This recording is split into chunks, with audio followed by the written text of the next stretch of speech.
Hello guys, Bigg Boss 7 Tamil இப்போ live update என்னன்றது தான் நம்ம பார்க்க போகிறோம். விசித்ரா ரொம்பவே பயந்துருக்காங்க அப்படின்னு தான் சொல்லணும். பேசாமல் நான் இந்த வாரம் இந்த வீட்டை விட்டு வெளியில் போகிறேன் அப்படின்னே சொல்லியிருக்காங்க. அது மட்டும் இல்லாமல் திரும்ப இவங்களுக்கும் தினேஷுக்கும் ஒரு சண்டை வந்திருக்கு. என்னாச்சு, யார் என்ன சொன்னா அப்படின்றத இந்த வீடியோவில் நம்ம இப்போ பார்க்கலாம். நேற்று ஃபேமிலி எல்லாம் போனதுக்கப்புறம் மிட் நைட்டில் பயங்கரமான ஒரு டிஸ்கஷன் போயிருக்கு அர்ச்சனாக்கும் விசித்ராக்கும். விசித்ரா கேட்குறாங்க, இந்த வாரம் எப்படி இருக்குன்னு தெரியலையே, அடுத்த வாரம் தான் டிக்கெட் டு தி ஃபினாலேவா அப்படின்னு கேட்குறாங்க. அர்ச்சனா, ஆமாம் மேம், அடுத்த வாரம் வந்து டிக்கெட் டு தி ஃபினாலே, அதுக்கப்புறம் அந்த பணப்பெட்டி எடுக்கிற மாதிரி வரும், அதுக்கு அடுத்தது ஃபினாலே அப்படின்றாங்க. அப்போ டிக்கெட் டு தி ஃபினாலே ரொம்ப கஷ்டமாக இருக்குமா அப்படின்றாங்க. அர்ச்சனா, அதுக்கு ரொம்பவே கஷ்டமாக இருக்கும், ஏன்னா அதுதான் ஃபைனல் ரவுண்டே, அதுதான் ஃபைனல் டாஸ்க்கு, அதுக்கப்புறம் எந்த ஒரு டாஸ்க்கும் கிடையாது, அந்த டாஸ்க் தான் இருக்கிறதுலே ரொம்ப கஷ்டமான டாஸ்க் அப்படின்றாங்க. விசித்ரா உடனே, ஐயோ அது என்னால் பண்ண முடியுமா என்னன்னு தெரியலையே அப்படின்னு சொல்லிட்டே இருக்காங்க. அது மட்டும் இல்லாமல் அவங்க ஸ்ட்ராங்காக ஒன்று என்ன பிலீவ் பண்ணுறாங்கன்னா, இந்த வாரம் நம்ம வெளியில் போயிடுவோம், இந்த வாரம் நம்ம இந்த வீட்டுக்குள்ளே இருக்க மாட்டோம், இந்த வாரம் நம்ம வெளியில் போயிடுவோம் அப்படின்றதுல ரொம்பவே ஸ்ட்ராங்காக இருக்காங்க. அது மட்டும் இல்லாமல் பேரண்ட்ஸ்லாம் வந்து இவங்களுக்கு அவார்டு வேறு கொடுத்தாங்க, ஃபேவரட் கண்டஸ்டன்ட் அப்படின்னு சொல்லிட்டு. இவங்களுக்கு ஃபேவரட் கண்டஸ்டன்ட் அப்படின்னு சொல்லி அவார்டு கொடுத்தது வேறு இவங்களுக்கு என்ன ஆயிடுச்சு அப்படின்னா, நம்ம வெளியில் அனுப்ப போகிறாங்க போல், அதனால தான் இந்த அவார்ட்லாம் தராங்க போல் அப்படின்னு சொல்லிட்டு அவங்களுக்குள்ள ஒரு எண்ணம் வந்துருச்சு. அதனாலே வந்து ரொம்பவே பயந்துட்டுருக்காங்க.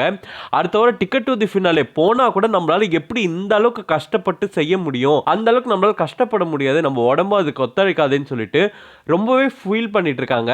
இது ஒரு பக்கம் இருக்க, தினேஷும் விஷ்ணுவும் பேசிட்டு இருக்காங்க. தினேஷும் விஷ்ணு யாரை பற்றி பேசிட்டு இருக்காங்க அப்படின்னா, விசித்ராவை பற்றி தான் பேசிட்டு இருக்காங்க. தினேஷ் சொன்னார், நேற்று எங்கள் அம்மா அப்பா வந்தாங்க, விசித்ரா மேம் பற்றி தான் சொல்லிட்டு இருந்தாங்க, உன்னை விட வயசில் மூத்தவங்களை எதுக்கு நீ இப்படியெல்லாம் பேசிகிட்டு இருக்க, இந்த மாதிரி பேசக்கூடாது, ரொம்ப தப்பு அப்படின்லாம் சொல்லிட்டு இருந்தாங்க.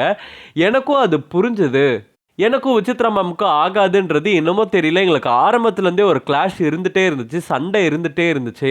ஆனால் எனக்கு என்னவோ அவங்கக்கிட்ட போய் இதை பேசி சார்ட் அவுட் பண்ணணும்னு தோணவே இல்லை, ஏன்னு எனக்கு புரியவும் இல்லை அப்படின்னு சொல்லிட்டு இருந்தாங்க. ஏன் என்னாச்சு, ஏன் உங்களுக்கு சார்ட் அவுட் பண்ணணும்னு தோணலை, அவங்கள பேசினா கூட ஏன் நீங்கள் வந்து இது பண்ணுறீங்க, ஹெசிடேட் பண்ணுறீங்க அப்படின்னு கேட்டதுக்கு தினேஷ் என்ன சொன்னார் அப்படின்னா, இல்லை அவங்க எப்போவுமே என்னோட பர்சனலை ஹர்ட் பண்ணிகிட்டே இருக்காங்க, என்ன டாபிக் பேசினாலும் என் பர்சனல் கிட்ட வந்துடுறாங்க, வந்துட்டு உன் பர்சனல் லைஃப்பில் நீ இப்படி தான் இருப்பியா, உன் பர்சனல் லைஃப்பில் இப்படி தான் கஷ்டப்படுவேன், நீ சாரி சொல்லலாம் அப்படின்னு சொல்லி நிறைய இடத்துல என் பர்சனல் லைஃப்பை இழுத்து, எனக்கு இப்படி தான் இருக்குதுன்றது தெரியும், நானும் என்னோட மனைவியும் ஒன்றா வாழன்றது தெரியும், இது தெரிஞ்சு கூட உன் பர்சனல் லைஃப்பில் இதனால தான் நீ கஷ்டப்பட்டிருப்ப, இதனால தான் நீ கஷ்டப்படுவ அப்படின்னு சொல்கிறது வந்து குத்தி காட்டுற மாதிரியே இருக்குது.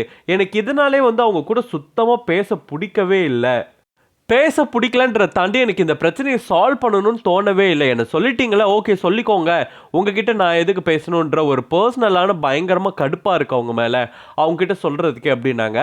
அப்போது இவ்வளோ தருத்தி கேட்டது இந்த விஷ்ணு ஒரு சூப்பராக ரிப்ளை பண்ணார். நீங்கள் இவ்வளோ ஃபீல் பண்ண வேண்டிய அவசியமே கிடையாது, யாருமே வந்து உங்களை பர்சனலாக ஹர்ட் பண்ணணும் அப்படின்றதுக்காக பேசுறது கிடையாது, நான் கூட தான் எத்தனையோ பேர் வந்து பேசியிருக்கேன், ஆனால் அதெல்லாம் வந்து அவங்கள பர்சனலாக ஹர்ட் பண்ணணுன்றதுக்காக பேசுனது கிடையாது.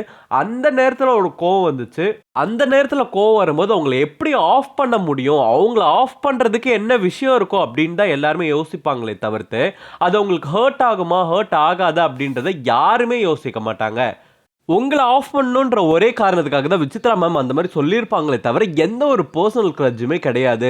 அட்லாஸ்ட் இது ஒரு கேம் தான், இதை நீங்கள் கேமாக பார்த்தீங்கன்னா வந்து இவ்வளோ ஹர்ட் ஆக மாட்டீங்க, அவங்களும் இதை கேமாக தான் பார்க்குறாங்க, அதை தாண்டி நீங்கள் வெளியில் போனீங்கன்னா இது எதுவுமே உங்களுக்கு ஞாபகம் இருக்காது, அதனால் அதில் ஃப்ரீயாக விட்டுருங்க, இதை நீங்கள் இவ்வளோ மண்டைக்கு ஏற்றிக்க வேண்டிய அவசியமே கிடையாது, நீங்கள் அதை பர்சனலாக நினைக்காதீங்கன்னு சொல்லிட்டு விஷ்ணு ரொம்பவே சூப்பரான ஒரு அட்வைஸ் பண்ணார். என்ன நடக்க போகுது அப்படின்றது நமக்கு தெரியல, தினேஷ் போய் பேசுவாரா விசித்ரா கிட்ட இல்லை மாட்டாரா அப்படின்றது. இதெல்லாம் தாண்டி விசித்ராவுக்கு ரொம்பவே பயம் வந்துருச்சு, டிக்கெட் டு தி ஃபினாலே டாஸ்கில் நம்மளால ஜெயிக்க முடியுமா முடியாதா அப்படின்னு சொல்லி. ஏன்னா ஆல்ரெடி வந்து அவங்க ரொம்பவே அவங்க உடம்பு முடியாமல் இருந்ததுனால சாதாரண டாஸ்க்கே அவங்களால பண்ண முடியாதுன்னும் போது ticket to the finale task எப்படி பண்ணுவாங்க, அது மட்டும் இல்லாமல் டிக்கெட் டு தி ஃபினாலேக்கு அவங்க தோற்றுருவாங்கன்றது உங்களுக்கு கன்ஃபார்மாக தெரிஞ்ச ஒரு விஷயம். அதனால அவங்க அடுத்த வாரம் என்ன பண்ண போறாங்க அப்படின்றத நம்ம வெயிட் பண்ணி தான் பார்க்கணும். இந்த மாதிரி பிக் பாஸ் அப்டேட் தெரிஞ்சுக்கணும்னா ஸ்கிரீன் டாக்கிஸ் சேனலுக்கு சப்ஸ்கிரைப் பண்ணுங்க.